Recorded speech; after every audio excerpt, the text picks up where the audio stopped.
కార్తీక పురాణం 18వ అధ్యాయం. కార్తీక ద్వాదశి ఎంతటి విశిష్టమైనదనేది కార్తీక పురాణంలో కనిపిస్తుంది. అందుకు ఉదాహరణగా అంబరీషుడి కార్తీక ఏకాదశి వ్రతాచరణ చెప్పబడుతుంది. అంబరీషుడు శ్రీ మహావిష్ణువు భక్తుల జాబితాలో ముందు వరుసలో కనిపిస్తాడు. అలాంటి అంబరీషుడు క్రమం తప్పకుండా ఏకాదశి వ్రతాన్ని ఆచరించేవాడు. ఎంతో నియమనిష్టలను పాటిస్తూ ఏకాదశి వ్రతాన్ని నిర్వహించేవాడు. అలా ఒకసారి ఆయన కార్తీక మాసంలోని ఏకాదశి వ్రతాన్ని నిర్వహిస్తాడు.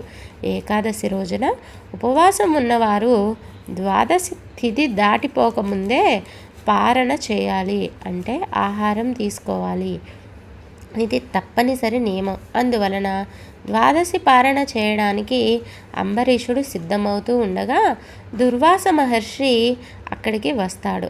ద్వాదశి పారణకి ఆయనను కూడా ఆహ్వానిస్తాడు అంబరీషుడు. అయితే తాను నదికి వెళ్ళి స్నానం ముగించుకుని వెంటనే వస్తానని చెప్పి దుర్వాసుడు వెళతాడు. అలా వెళ్ళిన దుర్వాసుడు ఎంతకీ రాడు. అంతో అంబరీషుడు ఆలోచనలో పడతాడు. ఒక్క ద్వాదశి పారణ విషయంలో నియమం తప్పితే అంతకుముందు చేసినటువంటి 12 ఏకాదశుల వలన వచ్చినటువంటి పుణ్యరాశి కూడా తరిగిపోతుంది. అందువలన ద్వాదశి కడియలు దాటిపోతాయేమోనని అంబరీషుడు ఆందోళన పడుతూ ఉంటాడు. అలాంటి పరిస్థితుల్లో ఏమి చేయాలని ఆయన అక్కడి పండితులను అడుగుతాడు. దుర్వాసుడు రాకముందే పారణ చేస్తే ఆయన్ను అవమానించడమే అవుతుంది. దోషంగా కూడా మారుతుంది. అందువలన వారు తులసి తీర్థం తీసుకోమని సెలవిస్తారు. వ్రతభంగం కాకూడదనే ఉద్దేశంలో పండితులు చెప్పినట్టుగా చేయడానికి అంబరీషుడు నిర్ణయించుకుంటాడు. ఆయన తులసి తీర్థం తీసుకుంటూ ఉండగా దూర్వాసుడు అక్కడికి వస్తాడు. తనని ద్వాదశి పారణికి పిలిచి తాను రాకుండానే అందుకు సిద్ధమవుతావా అంటూ అంబరీషుడిపై మండిపడతాడు. అంతగా ఆకలికి ఆగలేని వాడివి తనని పిలవకూడదని అసహనాన్ని ప్రదర్శిస్తాడు. ఇది ఖచ్చితంగా తనని అవమానించాలనే ఉద్దేశంతో చేసినదే అంటూ ఆగ్రహ ఆవేశాలను వ్యక్తం చేస్తాడు. దూర్వాసుడు ఆగ్రహ ఆవేశాలను గురించి తెలిసినటువంటి అంబరీషుడు ఆయనను శాంతింపజేయడానికి ప్రయత్నిస్తాడు. అయినా ఆయన ఎంత మాత్రం వినిపించుకోకుండా 10 నీచమైన జన్మలను పొందమని శపిస్తాడు. అంతేకాకుండా కృత్య అనే శక్తిని సృష్టించి అంబరీషుడిపైకి పంపిస్తాడు. అది చాలా వేగంగా అంబరీషుడిపైకి వస్తూ ఉంటుంది.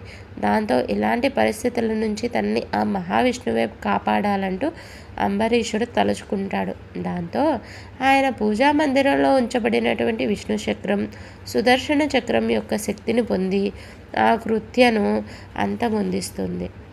అంతేకాకుండా ఆ సుదర్శన చక్రం దుర్వాసుడి వైపు దూసుకు వస్తుంటుంది.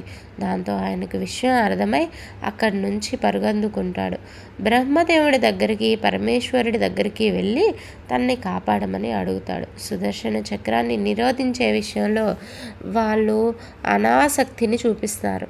దాంతో దుర్వాసుడు వైకుంఠానికి వెళతాడు.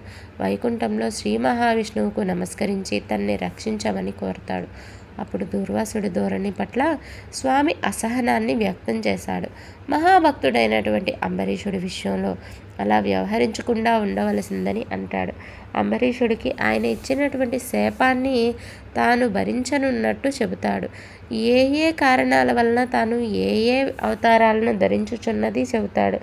అలా స్వామి తాను ధరించనున్న దశావతారాలను గురించి వివరిస్తాడు. అంబరీషుడు ఆయనను ఎంతో ఆత్మీయంగా ఆహ్వానించాడని, ఎంతో గౌరవించాడని అంటాడు. అలాంటి వ్యక్తిపై ఆ స్థాయిలో ఆగ్రహించడం సరైనది కాదని చెప్తాడు. వ్రత నియమం ప్రకారమే అంబరీషుడు అలా చేశాడే తప్ప మరో ఉద్దేశం అతనికి లేదని అంటాడు. ఒకసారి అంబరీషుడిని శపించిన ఆయన అంతటితో ఊరుకోకుండా మరో శాపాన్ని ఇవ్వడానికి ప్రయత్నించినప్పుడే తాను సుదర్శన చక్రాన్ని నియమించవలసి వచ్చింది అని చెబుతాడు. కార్తీక పురాణం 18వ అధ్యాయం సమాప్తం.